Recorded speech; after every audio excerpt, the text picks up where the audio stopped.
Welcome to Influential Entrepreneurs, bringing you interviews with elite business leaders and experts, sharing tips and strategies for elevating your business to the next level. Here's your host, Mike Saunders. Hello and welcome to this episode of Influential Entrepreneurs. This is Mike Saunders, the Authority Positioning Coach. Today we have back with us Gary Scofield, who's the founder of Mansfield Financial Strategies, and we'll be talking about long-term care insurance. Gary, welcome back to the program. Oh, hi, Mike. Thanks for having me today. Looking forward to having this discussion. Yeah, I am as well. And I know that long-term care insurance, just like with any word that's related to insurance, has a lot of misconceptions. So let's first just start with defining what is long-term care. Well, long-term care, as it relates to insurance, is a policy that's issued through an insurance company that will pay or help to offset the benefits or the costs of continuing care, whether it's at a nursing home, or whether it's home care, or whether it's an assisted living facility, but it pretty much affects everyone in our population. And I say that because people that are baby boomers, and those of us who were born between 1946 and 1964, there are 10,000 baby boomers will turn 65 each and every day until 2030. And, Wow. 7 out of those 10 people will require long-term care at some point in their lifetime. Now, long-term care, does that mean I need care for dozens of years, or does it mean dozens of days or weeks? What is the actual time frame that, because I think that a lot of times people hear the word insurance and they think when I die, insurance benefits kick in, but long-term care is while you're still living. That's correct. Long-term care is while you're still living. And 7% of US adults over the age of 50 have a long-term care insurance policy. But here's an interesting statistic. Back in 2002, there were 750,000 policies sold for long-term care insurance in that year. In 2021, there were 75,162 policies sold. So you can see the trend here. And in 2000, 125 insurers, companies were offering a standalone long-term care policy. In 2019, we were down to 15. Wow. Now, the average annual premium, insurance premium, for a 55-year-old male with an initial pool of benefits, that means how much they're actually going to be able to pay out over that period, was $2,220 per year. And the average long-term care insurance for a 55-year-old female with that same pool of benefits is $3,700 per year. And the reason for that is women live longer and have a greater potential risk for needing long-term care. The risk factors is generally increases, obviously, as people get older. And, women are at the higher risk than men, primarily because they often live longer. Single people are more likely than married people to need care from a paid provider. And, lifestyle, poor diet and exercise habits can really increase a person's risk. And it also, health and family history take into consideration if someone will need a long-term care product. Yeah, that lifespan difference between men and women, that's really telling, because if you are going to need potentially long-term care, like you said, 70% of baby boomers will need long-term care. Boy, how long do you need it? It could be longer for women than men. That's a huge point. What do you think is the age that someone should start thinking about purchasing a long-term care plan? Well, obviously, like anything else, the sooner the better. Yeah. For two reasons. Premiums are lower for younger individuals. And also there's a health consideration. A lot of times people who would like to buy long-term care insurance are unable to because of a health history. Things like stroke or heart attack or things of that nature can keep people from being able to purchase a long-term care insurance policy. And then, paying for the long-term care insurance policy is another thing offered. But one of the things that's happening lately, and well, it's happened for a while, is there are long-term care insurance products that can be offered through an employer. So it's a group insurance type of a plan that people can get involved with if their company is offering such. Now, another way to pay for long-term care is by self-insuring. That means your personal funds are going to be used for long-term care. An additional way would be a reverse mortgage. Now, there's a lot of talk out there on reverse mortgages. Sometimes they fit, sometimes they may not. Also, life insurance now, there are policies that are considered like a hybrid where you can accelerate the death benefit prior to, while you're still living in order to free up some cash to pay for the long-term care costs. Now, if you do that, let's say that you have $1 million policy and you use the accelerated benefit on that, well, that's going to reduce the death benefit when you ultimately die. Mm-hmm. Also, you can sell. There are companies that will buy a life insurance policy on an individual. Sometimes that's a good thing. Other times that's not such a good thing. But, it does work in some circumstances, and others it doesn't. Annuities, there's another way that you can pay for long-term care insurance. A lot of people are really concerned or confused about what Medicare and Medicaid will pay. And we'll get into that in a little bit. But also, the Veterans Administration for some veterans will help pay for long-term care. And of course, there are family and informal caregivers, and that allows people to really age in place, to be at home instead of being perhaps in an assisted living facility or even in a nursing home. A few of those that you mentioned made me think of something, which is kind of like when you have car insurance or homeowners insurance and you pay your premiums every month. And at the end of the year, you didn't make a claim. So can you go back to them insurance company and go, give me my premiums back? Of course not, because it was there in case you needed it. So the traditional long-term care policy is similar. You pay your premiums, and if you need it, they cover whatever the coverages are. But if you never used it, the premiums don't come back to you. Whereas some of those other things like annuities and life insurance options could be helpful, because if you never use the long-term care portion, the feature of that, well, then the money still stays in that kind of financial instrument and is working for you in those other ways. So I think there's no one easy solution, but I thought that was an interesting observation, right? Absolutely. Absolutely. And the problem is the costs of paying for long-term care. The median monthly cost for a skilled nursing home in a private room at a nursing home is $108,000 per year. Wow. Versus just over $94,000 for a semi-private room. But, prices vary across the country, and they're really regulated, I think, by state. And Alaska, Connecticut, and New York have the highest cost for private nursing homes, which now is over $378,000 per year. Wow. So, 7.8% of long-term care services and supports that were provided through insurance back in 2020, and only 13.5% of long-term care services and support were paid out of pocket by consumers in 2020. And where does it come from out of pocket? Your cash reserves, your retirement accounts, and then that throws another domino effect moving in the wrong direction, I would suspect. Yeah, absolutely. That's you touched on a few of the factors that impact the cost of a policy, like your health or your age. The younger you are, the lower the premiums are. What are some of the other factors that influence the cost of a long-term care policy? Things like maybe does inflation impact long-term care? It does. However, a lot of the policies have an inflation rider that will increase the benefit.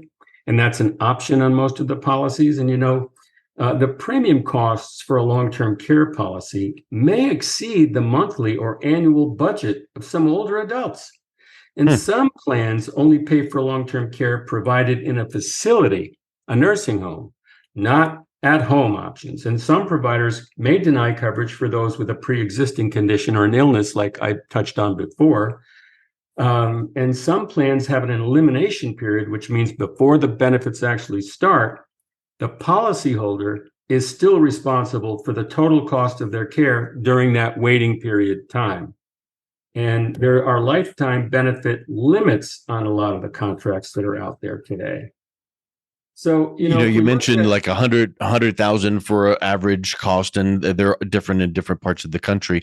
And I'm sure that in 3 years, that same facility will be 109,000, and in 3 more years, it'll be 129,000. So costs do go up. If someone gets a long-term care policy, do the premiums stay the same? Is that locked in over time? absolutely not. In fact, when this Mm. all began, long-term care companies, the insurance companies that were offering long-term care insurance policies, I truly believe they underpriced the contracts to get people to purchase them, thinking, and I think the thinking was, the company the insured will pay the premium for 2 or 3 or 4 years, and then figure that that we don't have to pay this high cost anymore, and they discontinue the payment, which is like with your homeowner's insurance. You don't use it unless you need it. But what happened there was the cost of care has skyrocketed. And so the insurance companies are caught in a situation where people didn't give up their policies. They, in fact, kept them. And they kept continuing to pay those premiums. What happened was when the claims started to come in, the insurance companies were having a real tough time trying to keep up with paying out those claims. So the only thing they could do was to increase premiums on all of the policies that were currently in force. Now, it was thought at the initial outset that the insurance companies would not raise premiums. But now the reality is, because of economics, the cost Because they of had care to. has gone up. Yeah, and they had to. In fact, there are a couple of companies out there that have completely gone out of the business, and there are other companies that have had rate increases as high as 200%. Wow. And so, people are in really a quandary right now of how to provide care and what the costs will be. If people think about Medicaid, those amounts can really vary by state. But if you're going to rely on Medicaid, first, you have to spend down. All of your assets have to be spent down. And with Medicaid, the maximum amount of monthly income that a single person can receive to be eligible for long-term care benefits provided by Medicaid in 2023 was $2,742. That's the maximum amount of monthly income. Now, for it's $3,715. That's the maximum amount of monthly income that a healthy spouse can receive for the other spouse to be eligible for long-term care benefits provided, again, through Medicaid. And again, those amounts vary by state. Yeah, those are pretty low numbers. If you have to liquidate all your assets and only make that much money just to get the benefits, that's going to be a very limited amount of people that can be helped with that. Exactly. Now, there are a few states that have what we call a partnership insurance available through the state. And New York State has that. What they say is that if you have a long-term care policy and you're through and it's one issued through the New York State partnership by the insurance company, then your benefits will be paid for as however long you have it. Let's say it's 3 years and you use up your benefits in the nursing home. Well, then Medicaid would come in and pay the balance, but it's only for that period of time, that you'll be able to get those payments. And the maximum amount of home equity, oh, wait a minute, I'm getting off track here. The maximum amount of countable assets for married couples who are applying together for long-term care provided by Medicaid is $4,000. That's the assets that are allowable. So you talked about spend down. Well, it's pretty much spending down everything you have, and then you might be eligible, and then you're hopefully eligible. But another big thing is dementia and Alzheimer's. Now, it's important to plan for long-term care before it's needed. Now, the statistics tell me that there's a 145% increase in the number of people who died from Alzheimer's dementia between 2000 and 2019. So you can see the rise there. And 5.8 years is the average life expectancy following an Alzheimer's diagnosis. 57.6% percentage of long-term stay in a nursing home residents who have a diagnosed Alzheimer's disease or another form of dementia. So in those areas, it's very, very important that, people know about these things prior to purchasing the policy. Yeah. It makes me think about like the term life policies that you can buy for a specific term, like 10 years, 20 years, that kind of thing. Yep. Do long-term care policies work the same way where you buy it for a set period of time? Yes, you can buy benefits for a year, 2 years, 3 years, or you can buy lifetime benefits. Again, the drawbacks there, the premium cost of a long-term care insurance policy is really tough for a lot of older adults. And some of the plans only pay for long-term care provided in a facility. And I think I already said not at home. And a lot of the policy providers, the insurance companies who are left that are still writing these policies, will deny any pre-existing condition or illness that someone may have. So there are a lot of different factors that really come into play here. I think that's the big piece that I'm hearing from you in this conversation today, which is there are a lot of factors, and the number 70% stuck in my mind where, 70% of baby boomers will need long-term care in their lifetime. That's a big number. And there's a lot of things to consider. And it's not just one decision, buy this type of policy, check. There's a lot of things that go into it. And like you've mentioned, you can have variations and employee plans of Medicare, Medicaid, and all of that. And it just really sounds to me like it's very confusing unless they get with a financial professional to help them show the way. And that is absolutely true. And a lot of financial advisors today have received the Certification of Long-Term Care, or CLTC. I'm one of those that have that designation.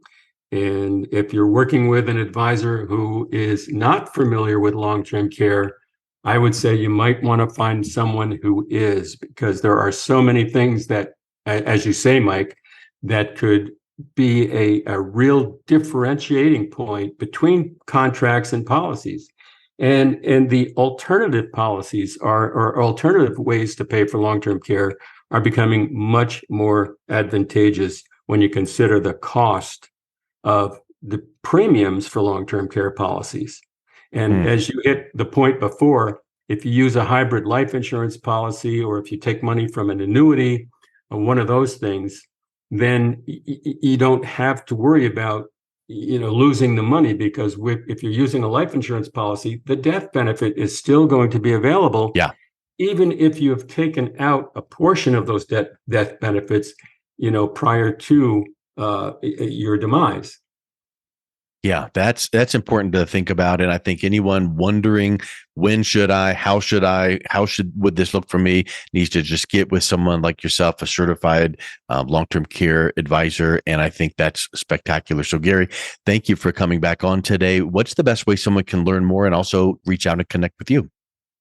Well, you can go to my website. My website is mansfieldfs.com, or they can email to get information to Gary@mansfieldfs.com. On my website, you can see a link to a calendar. So what happens there, if someone wants to find out more information, they could simply go into the calendar link on my site, and we could book a 30-minute phone call where I can, certainly help someone if they're looking to find out more, or even get some cost, some prices to consider. Awesome. Well, Gary, thank you so much. It's been a real pleasure speaking with you again today. Thanks, Mike. Have a great rest of your day. You've been listening to Influential Entrepreneurs with Mike Saunders. To learn more about the resources mentioned on today's show or listen to past episodes, visit www.influentialentrepreneursradio.com.